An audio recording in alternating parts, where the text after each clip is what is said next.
नमस्कार साथियों, एक बार फिर मैं दीपंकर समझदार चार्टर्ड अकाउंटेंट आपका दोस्त और बिजनेस ग्रोथ एसोसिएट बहुत महत्वपूर्ण चीज बताने जा रहा हूँ।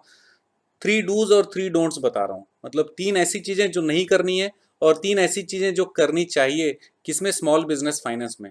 तो स्मॉल बिजनेस फाइनेंस में कौन सी 3 चीजें नहीं करनी चाहिए वो मैं पहले बताऊंगा। उसके बाद मैं बताऊंगा कि कौन सी 3 चीजें हमको करनी ही चाहिए सक्सेसफुली फाइनेंस बिजनेस करने के लिए। छोटे फाइनेंस बिजनेस की बात कर रहा हूँ, बड़े नहीं। राइट। तो सबसे पहले, don't mix personal and business asset in your small business finance. इसका मतलब कई बार क्या होता है, हम छोटा सा एक फाइनेंस बिजनेस खोलते हैं, हम कभी भी अपने कैपिटल को ना अलग नहीं करते। हम बोलते हैं ये मेरा पैसा है, इसमें से ही अपने ही खाते में से निकाल के लोन बांट दिए, फिर उसी में पैसे आ गए। कुछ एक करंट अकाउंट भी हमने ओपन किया, वहां पर भी कुछ ट्रांजेक्शन कर लिए। इतना मिक्सअप कर लेते हैं कि हमारा खुद का पैसा और बिजनेस के लिए अलग किया हुआ पैसा बराबर हमारे नॉलेज में नहीं रहता, उसकी अकाउंटिंग प्रॉपर नहीं हो पाती। किसका ब्याज कैश में लिया उसकी अकाउंटिंग सही नहीं है, कौन से खाते में डाला उसकी अकाउंटिंग सही नहीं है। तो हमारा पूरा जो है मिक्सअप हो जाता है और फाइनली हम अपने आप को ये सांत्वना देते पाए जाते हैं कि भाई मेरा ही तो है, फायदा नुकसान मेरा ही है, जाएगा तो मेरा जाएगा, नहीं जाएगा तो मेरा नहीं जाएगा।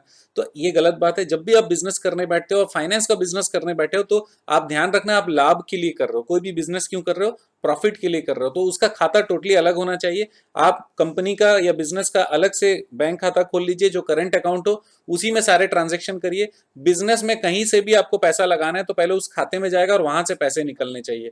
कहीं से भी आया तो उस खाते में जाना ही चाहिए। अगर किसी और रूट में भी आ रहा है तो फाइनली उस खाते में जाना चाहिए, ताकि जब आप अकाउंटिंग करने बैठो तो आपका बिजनेस का जो पैसे हैं और पर्सनल पैसे हैं ये मिक्सअप नहीं होने चाहिए। ये बहुत बड़ा प्रॉब्लम है। जो भी इंडिविजुअल अपना बिजनेस करता होगा या फिर चाहे वो साहूकारी करता हो, अगर माइक्रो फाइनेंस में भी अगर वही प्रोमिनेंट डायरेक्टर है और किसी और को इन्वॉल्व नहीं देने चाह रहे हैं तो वहां पर भी मिक्सअप कर देते हैं। और वैसे ही अगर निधि कंपनी रही या फिर कोई भी और फाइनेंशियल कंपनी जो वो बनाते हैं, मिक्सअप हो जाता है। अकाउंट अलग होने की जरूरत है, पैसे अलग होने की जरूरत है, अकाउंटिंग भी आप अच्छे से अलग से करिएगा। राइट। ये पहला चीज है जो आपको नहीं करना है। क्या?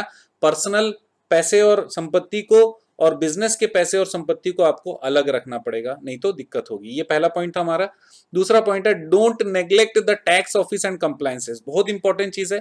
हम क्या करते हैं, व्यापार करना शुरू कर देते हैं, उसके बाद सोचते हैं कि चलो बिजनेस चालू हो गया, अब हम अकाउंटेंट रख लेते हैं। थोड़े दिन बाद सोचते हैं अच्छा सीए भी रखना पड़ेगा क्या, फिर उसके बीच में आरओसी का कंप्लायंसेस या फिर जो भी आप जहां से रजिस्ट्रेशन लिए वहां का कंप्लायंसेस आप नहीं करते हो सकता है उसकी पेनल्टी लग जाए। हम समय पर रिटर्न नहीं भरते, हम समय पर टीडीएस नहीं काट रहे हैं, हम समय पे जीएसटी फाइलिंग नहीं करें, हम समय पे इनकम टैक्स फाइलिंग नहीं करें। ये सारी चीजें नहीं करने से हम ऑलरेडी फाइनेंस बिजनेस में बहुत पीछे हैं। इसका मतलब ये बताता है कि आप व्यापार में बिल्कुल ध्यान नहीं दे रहे हो, व्यापार डुबा के रहने वाले हो। जो बिजनेस पे, फाइनेंस बिजनेस पे बहुत अच्छे से काम करता है उसका डॉक्यूमेंटेशन जबरदस्त पक्का होना चाहिए, उसका कंप्लायंस पक्का रहना चाहिए। जहां जहां पे टैक्स डिपार्टमेंट का सबसे पहले वाला टैक्स पे करना चाहिए। जब टैक्स पे करोगे तो अपने ही खाते से चालान पेमेंट करो, ताकि हर चीज का प्रूफ हमको एक ही जगह पर मिलता रहे।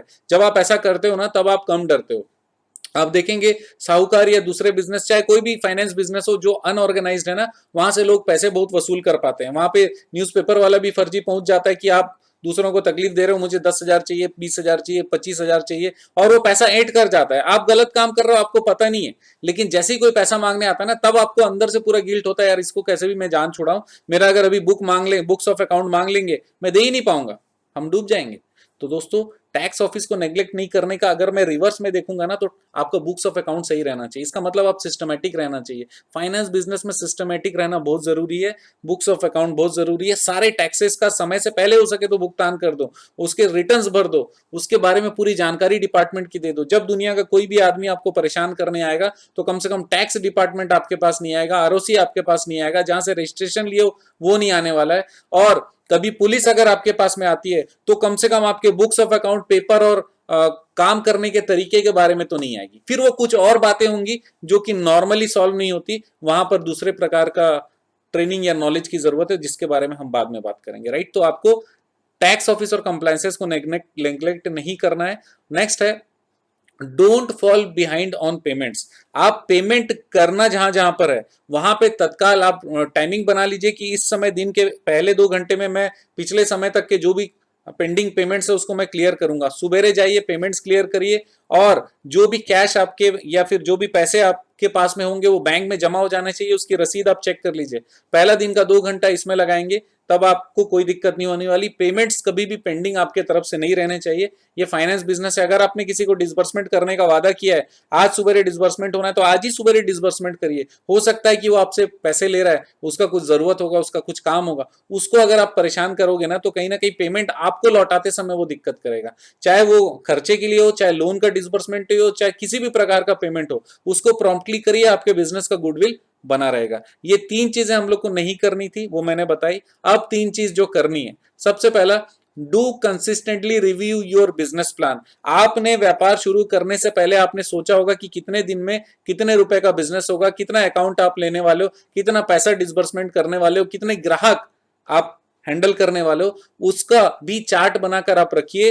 बिजनेस चार्ट बनाइए कि साल भर का चार्ट ये है, महीने भर का टारगेट ये है, वो टारगेट आप समय पर फुलफिल कर रहे हो कि नहीं कर रहे हो। इस चीज को कंटिन्यूअस चेक करते रहिए। कंटिन्यूअस का मतलब रोज नहीं है, आप 15-15 दिन में चेक कर सकते हो। महीने का रिपोर्टिंग निकालो, महीने का, हर महीने का रिव्यू करो आप कि आपका बिजनेस किस दिशा में जा रहा है, जैसा आपने सोचा था वैसा जा रहा है या फिर वैसा नहीं जा रहा है। अगर आपने सोचा था वैसा नहीं जा रहा है तो उसका कारण क्या है, क्या कोई जेन्युइन कारण है, अगर हाँ तो उसका सॉल्यूशन है क्या। अगर जेन्युइन कारण नहीं है, मतलब आप कहीं गड़बड़ हो, उसको सुधारा जा सकता है। तो अगर हम रिव्यू नहीं करेंगे तो हम लोग कभी आगे नहीं बढ़ सकते। तो आपको हमेशा रिव्यू करना पड़ेगा। ये हमारा डूज का पहला पॉइंट है।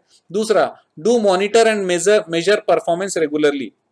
मॉनिटर करने का मतलब आपने अपनी संस्था के लिए रूल बनाया कि पेमेंट इस तरीके से होगा, डिसबर्समेंट इस तरीके से होगा, कोई हमसे मिलने आएगा तो ऐसे आएगा, किसी को अगर पैसे देने हैं तो फिर क्या सिस्टम होगा, अकाउंटिंग का क्या सिस्टम होगा। ये सारी चीजें मॉनिटर करने की, आपको देखने की। आपने नियम बना दिया, अब वो नियम से काम चल रहा है कि नहीं चल रहा है, इसको रूटीन में मॉनिटर करना है, हर दिन मॉनिटर करना है। कहीं पर कोई रूल रेगुलेशन फॉलो नहीं करता, आपको उसी समय उसको टोकना है, उसको समझाना है, उसको ट्रेनिंग देना है, उसको बताना है। और ये सारी चीजें मॉनिटर करने के अलावा जो आपने जितने भी लोगों को रखा, अपने टीम मेंबर को रखा है, तो उनकी प्रोडक्टिविटी चेक करिए। इसका मतलब आपने बोला था कि रोज 5 किसी मार्केटिंग वाले को आपने रखा है अपने पास में जो कि फाइनेंस के लिए अकाउंट लेकर आता है, रोज एक अकाउंट आना चाहिए। तो कंटिन्यूअसली अगर हम लोग हफ्ते भर में देखेंगे तो हफ्ते भर में मिलाकर 7 अकाउंट आया कि नहीं आया, किसी दिन आया किसी दिन नहीं आया, राइट। मिलाकर उसके आए कि नहीं आया, उसका एफर्ट प्रॉपर है कि नहीं। अगर नहीं भी आ रहे हैं तो कारण क्या है, कहीं लॉकडाउन तो नहीं है, कहीं लॉकडाउन है तो फिर उस समय आप क्या एफर्ट कर रहे हो, अगर आप बैठे हुए हो तो क्या आप फॉलो अप कर रहे हो। ये सारी चीजें, परफॉर्मेंस को रेगुलरली मॉनिटर करने की जरूरत है, राइट। अब लास्ट चीज मैं बता रहा हूं, टेक्नोलॉजी में इन्वेस्ट करना जरूरी है। अगर आप टेक्नोलॉजी में इन्वेस्ट नहीं कर रहे हो तो सबसे बड़ा चीज आप मिस कर रहे हो। कई सारे हमारे ट्रेनिंग में, हमारे जो ट्रेनिंग लेने आते हैं हमारे बंधु, तो उन वो क्या बोलते हैं, सर हम लोग मैनुअली कैसे कैलकुलेशन करें। तो हम वहीं पे रोकते हैं कि बॉस मैनुअली कैलकुलेशन करना नहीं है। अगर आप ये कैलकुलेशन करने बैठोगे तो खुद के दुकान के मुंशी बन जाओगे और सबसे लेस पेड वर्कर आप कहलाओगे। आपको आगे बढ़ना है तो टेक्नोलॉजी के साथ रहना पड़ेगा। मोबाइल ऐप खरीद सकते हो, बनवा सकते हो, बनवा लो। नहीं तो फिर फ्री के जो ऐप अवेलेबल है वो फ्री के ऐप्स को आप यूज करो, ताकि आपका कैलकुलेशन हो जाए, आपका डॉक्यूमेंटेशन हो जाए, आपका हिसाब रख दें। ऐसे हजारों ऐप आजकल अवेलेबल हैं जो कि फ्री हैं, लेकिन फ्री ऐप के अपनी सुविधा और अपनी असुविधाएं हैं, उसकी लिमिटेशंस होती हैं। जब आप पे करके थोड़ा खर्च करते हो तो आप अपने लिए, अपने अनुसार आप सॉल्यूशन बनवा सकते हो। इसीलिए हमने कहा है कि do invest in technology, technology में इन्वेस्ट करना चाहिए। तो दोस्तों, फाइनेंस बिजनेस मजेदार जरूर है, लेकिन तब जब आप ये सारी बातों को जो मैंने बोला आप करते हैं। एक बार रिवाइज करके देखिएगा, पीछे से यहां तक के वीडियो को रिवाइज करिए, आपको अच्छा लगेगा। नोट करिए, फॉलो करिए। कोई भी दिक्कत है तो कमेंट जरूर करिएगा, क्योंकि आपके कमेंट के बेसिस पे वीडियो बनते जाएंगे। बहुत बहुत धन्यवाद, बने रहिएगा मेरे साथ। आप जानते हैं ना, मेरा मिशन है हमेशा आप लोगों की मदद करना और समय पर सारी जानकारी देना। आपका दिन शुभ हो।